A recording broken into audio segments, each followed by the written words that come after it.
நம்ம ஒரு சராசரி பிறப்பு விகிதம் அப்படின்றது டிஎஃப்ஆர், டோட்டல் ஃபெர்டிலிட்டி ரேட், அதுவே பார்த்தீங்கன்னா 3க்கும் அதிகமாக இருக்குது.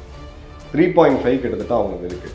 ஸோ இதே நிலைமையில் போச்சுன்னா பாகிஸ்தானோடைய பாப்புலேஷன் அப்படின்றது 2050 இங்கேருந்து ஒரு 25 வருஷத்துக்குள்ள 50 கோடி ஆகும். பலுச்சிஸ்தான் எடுத்தீங்கன்னு வச்சுக்கோங்க, 85% மக்களுக்கு குடிநீரே கிடையாது. போர்ட்டபிள் வாட்டர்னு நம்ம சொல்லுவோம், தூய்மையான குடிநீர் கிடையாது. ஆடு மாடு குடிக்கிறது தான் அவங்க குடிச்சிக்கிட்டு இருக்காங்க. ரெண்டு குழந்தைங்க வந்து ஸ்கூல் ட்ராப் அவுட். எந்த ஒரு அடிப்படை சோஷியல் பேராமீட்டர்ஸ், கழிவறையாக இருக்கட்டும், உணவு, ஒழுக்க உடை, படுக்கை இடம், இந்த 3 தான் அவங்களுக்கு மனிதனோட அத்தியாவசிய தேவை. எதுவுமே அவங்க ஒன்றும் ஃபுல்ஃபில் பண்ணல. 160 ஹாஸ்பிட்டல் தான் மொத்த பலுச்சிஸ்தான்லேயே இருக்குது. நாட்டுக்குள்ளேயே இங்கே பிரச்சனை வருது. ஏன் வேலையா அவன் எடுத்துட்டான் அப்படின்ட்டு. கர்நாடகாவில் பார்த்தீங்க, உள்ளூர் மக்களுக்கு தான் சொல்லி ஒரு கோட்டா எடுத்துகிட்டு வந்து அதை இது பண்ணாங்க. நாளைக்கு அவங்கெல்லாம் இங்கே வரும்போது நீங்கள் எங்கேருந்து வேலை வாய்ப்பை கொடுப்பீங்க, இல்லை எங்கேருந்து அவங்களை சமாளிப்பீங்க அப்படின்றது தான் நீங்கள் இருக்கக்கூடிய மிகப்பெரிய செக்யூரிட்டி சேலஞ்ச். ராணுவத்துக்கு ஒரு நாடு இருக்குது அப்படின்னா அது பாகிஸ்தான் தான். ஏன்னா ராணுவம் தான் கண்ட்ரோலில் எடுத்துட்டாங்க. ஸோ அவங்களுடைய ஜனநாயகம் அப்படின்றது உருவாகாமையே போச்சு. ஸோ தீவிரவாதிகளுக்கு புகலிடமாக இருக்கக்கூடிய ஒரு நாடு, படிப்பறிவு இல்லாத ஒரு நாடு, ஒரு ஸ்திரமான அரசியல் இல்லாத ஒரு நாடு, அரசியல் தலைவர்கள் இல்லாத ஒரு நாடு, ஒரு ஜனநாயக ஆட்சி இல்லாத நாடு, ராணுவ கட்டுப்பாட்டுக்குள்ள நாடு. இந்த 5 காக்டெயிலையும் நீங்கள் சேர்த்து பார்த்துட்டு இப்போ சொல்லுங்கள், ஏதாவது ஒரு நிறுவனம் போய் ஏதோ ஒரு நாடு போய் இன்வெஸ்ட் பண்ணுமா அப்படின்னா பண்ணாது. இப்போ வந்து அமெரிக்கா ஃபுல் அண்ட் ஃபுல்லாக பாகிஸ்தான் பேக்கப் விட்டாங்க சார். தேவை கிடையாது இனிமேல் அமெரிக்காவுக்கு. அந்த அளவுக்கு தேவை கிடையாது. இந்தியாவை எங்கே ஏதாவது இடத்துல இறுக்கி பிடிக்கணும் அப்படின்ற அளவுக்கு தான் பாகிஸ்தான் தேவை.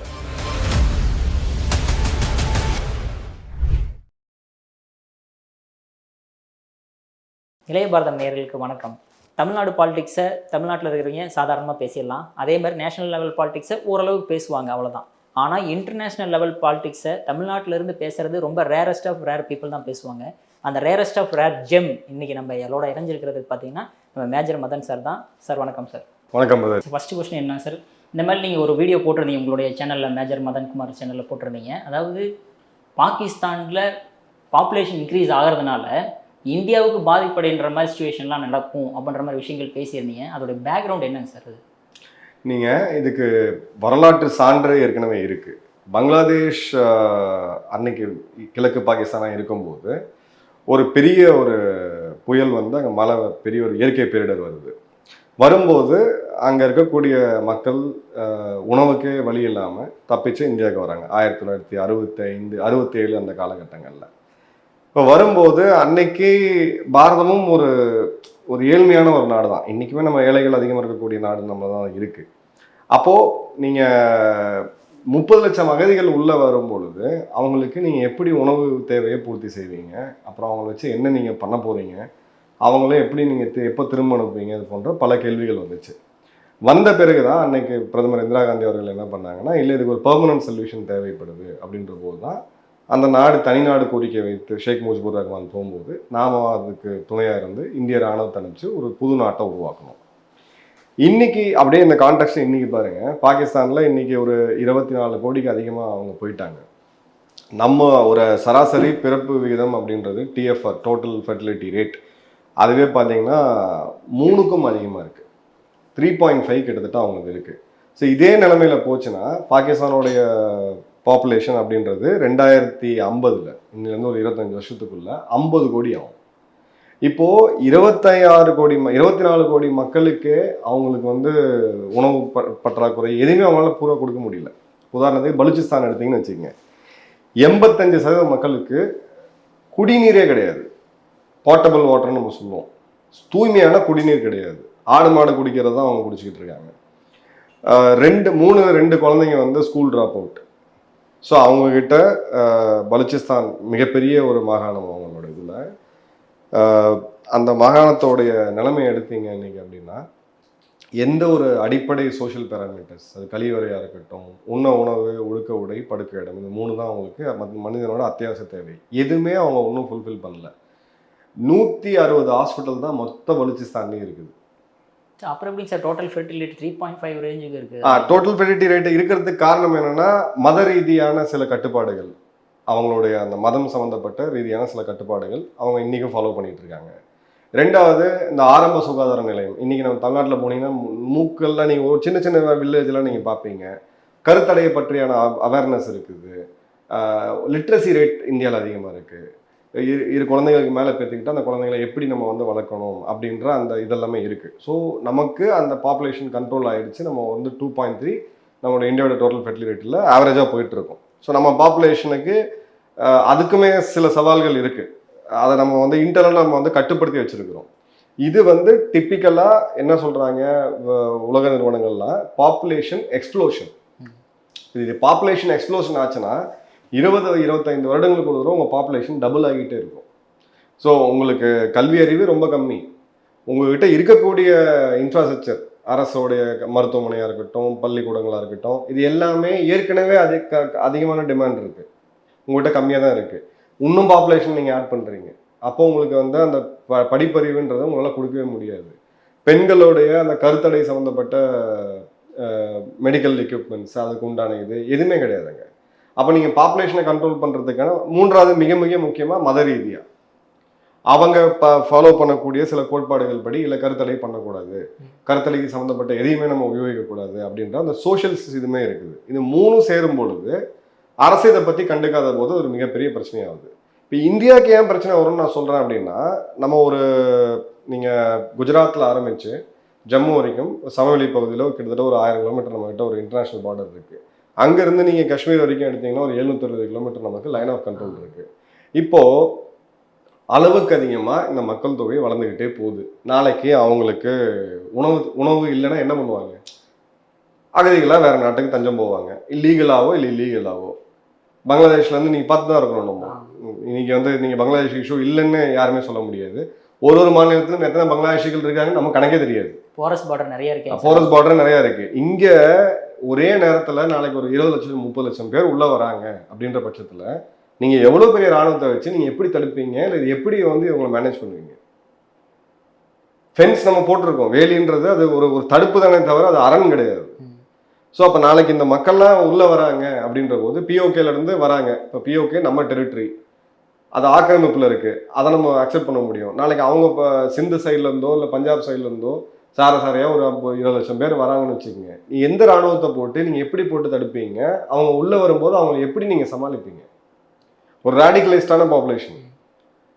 ரெண்டாவது, அவங்களுக்கு படிப்பறிவு, கல்வி அறிவு, திறன் எதுவுமே கிடையாது. அப்போ நம்ம நாடு இன்னைக்கு இருக்கக்கூடிய நிலைமையில இன்னொரு 50 லட்சம் அகதிகளை நீங்க உள்ளெடுத்து உங்களால காப்பாற்ற முடியுமா அப்படின்னா முடியாது. இதுதான் ஃபேக்ட். இதை தான் நம்ம ஹைலைட் பண்றோம். இது அங்க பாப்புலேஷன் போய் கெடுக்கிட்டு போனா நமக்கு என்ன வந்துச்சு அப்படின்றது இருக்க முடியாது. ஏன்னா நாளைக்கு நீங்க வெளிநாடுகளில் போய் பேசுனீங்க, இப்போ அங்கிருந்து இன்னொரு எடுத்துக்கங்க, ஆப்கானிஸ்தான் என்ன பண்ண முடியும்? அதை விட ஏழ்மையான நாடு, அங்கேயும் அவங்களால எதுவும் பண்ண முடியாது.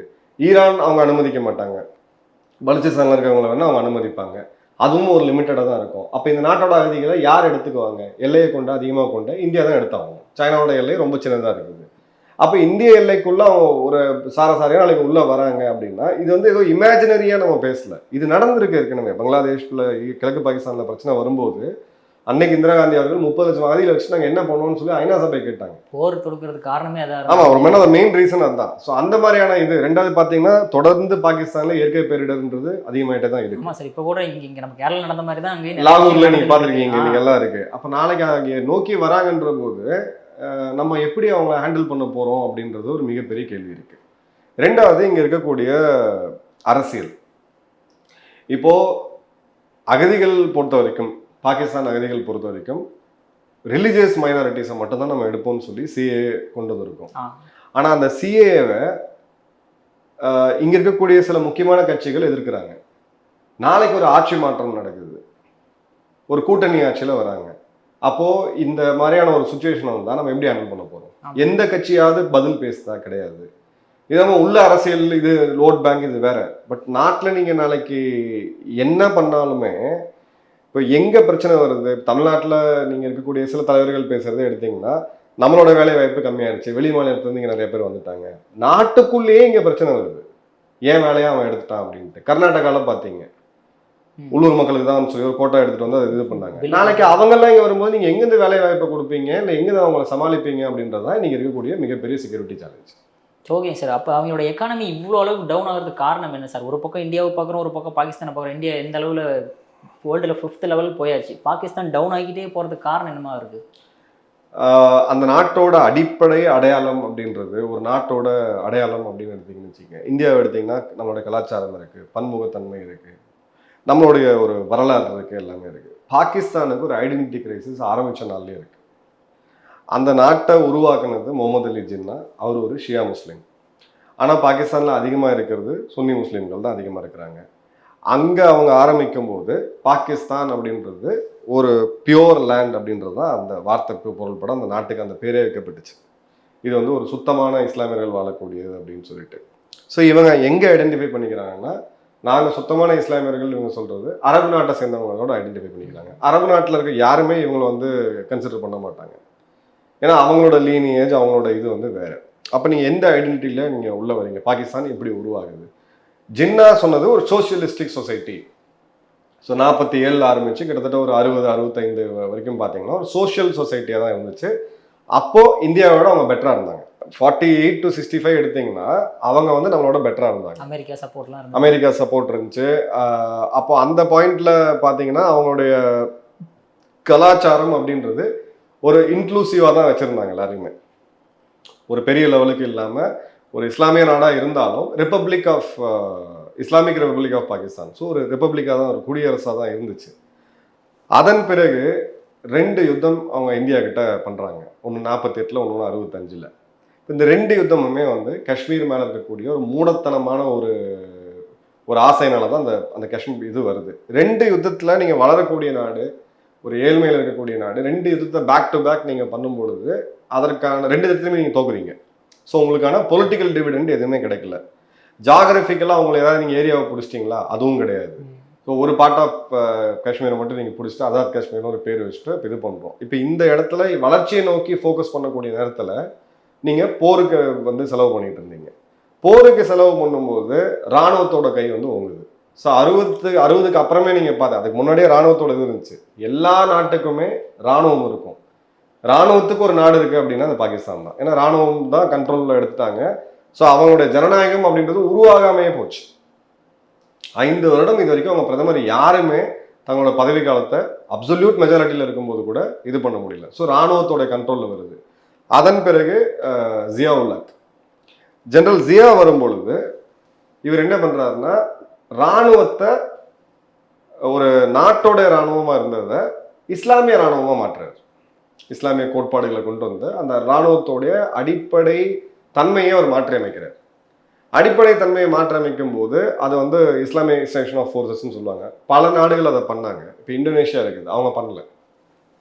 இப்போ இவங்க அதை பண்ணும் பொழுது இராணுவத்தோடைய பிடி இன்னும் இருக்குது. இராணுவமும் அதிகமாக ரேடிகலைஸ் ஆகிறாங்க. இன்னொரு போர் 71, அதுக்கப்புறம் ஒரு போர் 99, அதுக்கப்புறம் வந்து காஷ்மீரில் தீவிரவாதத்தை ஈடுபடுத்தி லாஸ்ட் ஒரு 30 வருஷமாக அவங்க பண்ணிட்டு இருக்கக்கூடிய செலவு.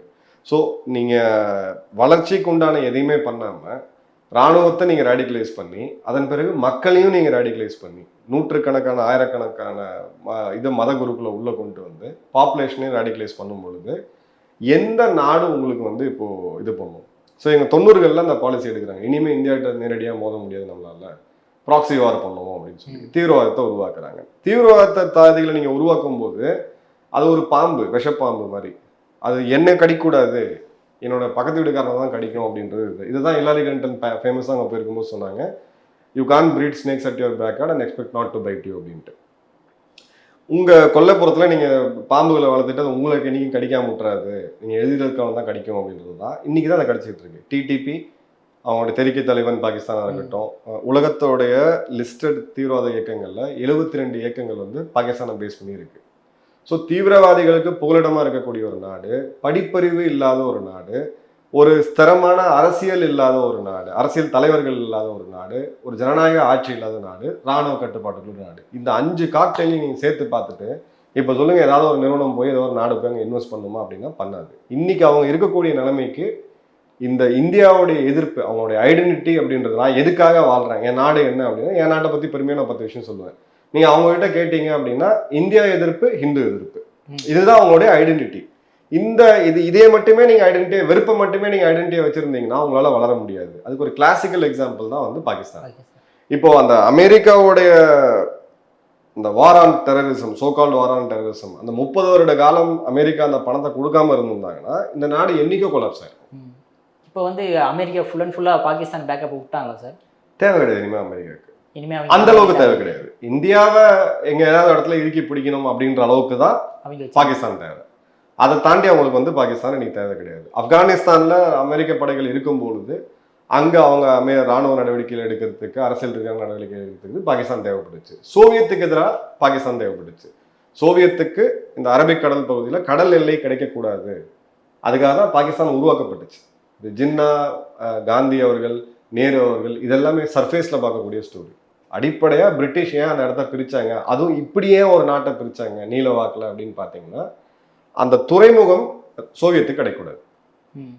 துறைமுகம் கிடைச்சது அப்படின்னா அவங்க இன்னும் ஈஸ்ட் நோக்கி எக்ஸ்பேண்ட் ஆக ஆரம்பிச்சிருவாங்க.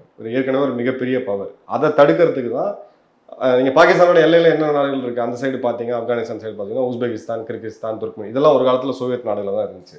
ஸோ இந்த இடத்த ஒரு பஃபர் வைக்கணும் அப்படின்றதுக்காக உருவாக்கப்பட்ட நாடு தான் அது. இன்னைக்கு அது தேவை கிடையாது. ஏன்னா ரஷ்யா அவங்க எக்ஸ்பான்ஷனை விட்டுட்டாங்க, சோவியத் விட்டுட்டாங்க. இன்னைக்கு ஜியோ பொலிட்டிக்கலா ஸ்ட்ராட்டஜிக்கலா இது ஒரு கேந்திர முக்கியத்துவம் வாய்ந்த ஒரு பகுதியில் நம்ம சொல்லவே முடியாது. ரெலவன்ஸ் முடிஞ்சு போச்சு. அமெரிக்கா ஏன் தூக்கி பிடிச்சாங்கன்னா தாலிபான்களை கண்ட்ரோல் பண்ணணும், ஒரு தீவிரவாத அமைப்பு இன்னொன்னோட மோத விடணும்னு சொல்லி அமெரிக்காவுக்கு பல கணக்குகள் இருந்துச்சு. இன்னைக்கு அதுவுமே தேவை கிடையாது. அமெரிக்காவுடைய மிகப்பெரிய பிரச்சனை இன்னைக்கு சைனா. ஸோ அவங்க டீஃபோக்கஸ் பண்ணுறாங்க. அதனால தான் அமெரிக்க படைகள் 2020 பின்வாங்கி வந்ததை நம்ம பார்த்தோம். அதை வந்து வெளியில் எடுத்ததுக்கான ரீசன் வந்து இனி இந்த இடத்துல அவ்வளோ கோடிக்கணக்கான பணத்தை இது பண்ணணும் அப்படின்னு சொல்லி. மூணாவது, பாகிஸ்தானில் பெரிய இயற்கை வளம் இருக்குது, அடுத்த 100 வருடத்துக்கு எண்ணெய் இருக்குது, அப்போ அவங்க ஏதாவது இன்வெஸ்ட் பண்ணுவாங்க, அதுவுமே கிடையாது. ஸோ எதுக்கு போய் பாகிஸ்தான் தான் அவங்க இன்வெஸ்ட் பண்ணுன்றது தான் இன்னைக்கு இருக்கக்கூடிய பாகிஸ்தானோட நிலைமை. ஓகேங்க சார். சார் இந்த உங்களோட பொண்ணான நேரத்தை இந்த மாதிரி நேஷனல் பாலிடிக்ஸ், இன்டர்நேஷ்னல் பாலிடிக்ஸ் எல்லாத்தையும் சூப்பராக எக்ஸ்பிளைன் பண்ணதுக்கு மிக்க நன்றி சார். நன்றி பிரதர். வணக்கம். ஜெயன்.